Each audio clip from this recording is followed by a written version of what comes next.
সালামু আলাইকুম। সবার কি অবস্থা? কেমন আছেন?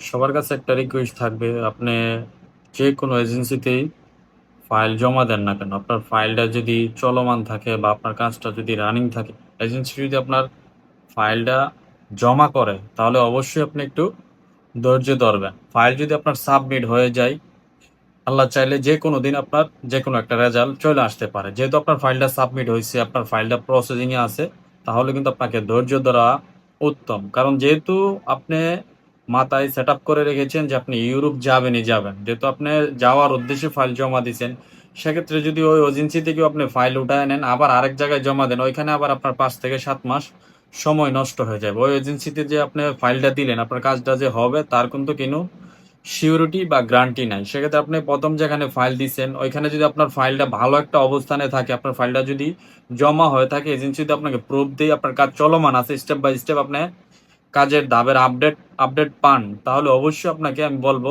অপেক্ষা করা উত্তম। কারণ ইউরোপ মানে ধৈর্য। ধৈর্যের সাথে অপেক্ষা করে যান, ইনশাআল্লাহ আপনার রেজাল্ট চলে আসবে।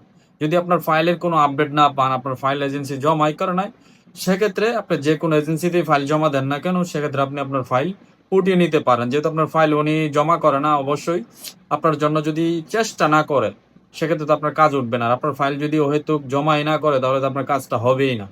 সেক্ষেত্রে আপনারা যার কাছেই ফাইল দেন না কেন, আপনার ফাইল দিয়ে কনফার্ম হয়ে নেবেন বা আপনার কাজের আপডেটগুলো আপনি নিয়ে নিবেন, আপনার ফাইলটা জমা হয়েছে কিনা।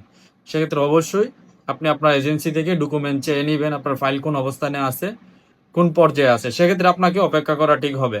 এছাড়া যদি আপনার ফাইলের অবস্থান কোনো রকমে আপনার ফাইল জমাই না করে, আপনার ৬ মাস, ৭ মাস, ৮ মাস, ৯ মাস সময় নষ্ট করে ফেলে, তাহলে আপনি ওই ক্ষেত্রে আপনার ফাইল ওই এজেন্সিতে জমা রাখা আপনার জন্য মঙ্গলজনক হবে না। আপনার সময় নষ্ট করতেছে, আপনার টাকা আবার আপনাকে ঘুরিয়ে দিবে, আপনার ফাইলের কাজ করবে না। সেক্ষেত্রে আপনি আপনার ফাইল উঠিয়ে নিবেন। ইউরোপটা হচ্ছে একটা ভাগ্য এবং নসিবের ব্যাপার। এই ইউরোপের ক্ষেত্রে অবশ্যই আপনাকে ধৈর্য ধরে থাকতে হবে। তবে ধৈর্য আপনি ততক্ষণ ধরবেন যতক্ষণ আপনার ফাইলের প্রসেসিং চলমান থাকবে। যদি আপনার ফাইলের কাজই না চলে, সেক্ষেত্রে তো আপনার ধৈর্য ধরাটা বোকামি। সেক্ষেত্রে অবশ্যই আপনি ফাইল দিয়ে যার কাছেই ফাইল দেন, অবশ্যই যাচাই বাছাই করে ফাইল দিবেন। এই বিষয়গুলো আপনি একটু মাথায় রেখে ফাইলের আপডেটগুলা নিবেন বা আপনার ফাইল যদি প্রসেসিং থাকে, চলমান থাকে, অবশ্যই আপনি ওই অপেক্ষা করবেন। তাহলে একটা না একটা রেজাল্ট কিন্তু আপনার চলে আসবে। হয়তো আপনি অ্যাপ্রুভাল পাবেন বা ভিসা হবে বা রিফিউজাল পাবেন। যেকোনো একটা তো হবে, যেহেতু প্রসেসিং এ আছে। যদি প্রসেসিং এই না থাকে, সেক্ষেত্রে কিন্তু কোনো রেজাল্টই আসতেছে না। তো অবশ্যই আপনাকে যদি ফাইল প্রসেসিং এ থাকে, একটু সময় দিয়ে অপেক্ষা করবেন। এরকমও আমরা অনেক সময় প্রায় সময় দেখি যে অনেকের ফাইল অ্যাপ্রুভাল আইসা পড়ছে, কিন্তু ১০ দিন ১৫ দিন আগে উনি ফাইলটা উঠায় নিছে এজেন্সি থেকে। উনার মাথায় পেন উঠে গেছে, কাজ হবে না, এরকম অনেক হয়েছে।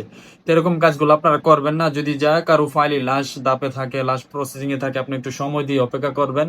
তো আল্লাহ তাআলা সবকিছু উপরওয়ালা, উনি হয়তো সবকিছু জানে, আপনার জন্য ভালো কিছু রাখছে, এজন্য আপনাকে অপেক্ষা করাইতেছে, ধৈর্য ধরাইতেছে। ইউরোপটা আসলে ভাই সময় দিয়ে হয় না। এজেন্সিকে যে আপনারা একটা নির্দিষ্ট টাইম ফিক্সড করে দেন, এটা হয় না। যদি আপনার কাজ চলমান থাকে, অবশ্যই আপনি অপেক্ষা করলে আশা করি উত্তম কিছু পাবেন। যেহেতু আল্লাহ তাআলা আপনাকে অপেক্ষা করাইতেছে, এটা ভাগ্যের একটা ব্যাপার, নসিবের একটা ব্যাপার। তবে অবশ্যই আপনার এজেন্সি আপনাকে চেষ্টা করতে হবে আপনার কাজটা উঠানোর জন্য। তাহলে আপনি দিন শেষে সাকসেস হবেন, আপনি সফল হবেন, আপনার পরিবার সফল হবে, আপনার এজেন্সি সফল হবে, সবাই সফল হবে। একটা বিশাল ইওর পিছনে অনেকগুলা পরিশ্রম থাকে, অনেকগুলা লোকের ক্রেডিট থাকে। সবার জন্য শুভকামনা রইল। সবাই ভালো থাকবেন, সুস্থ থাকবেন, এই বিষয়গুলো মাথায় রাখবেন।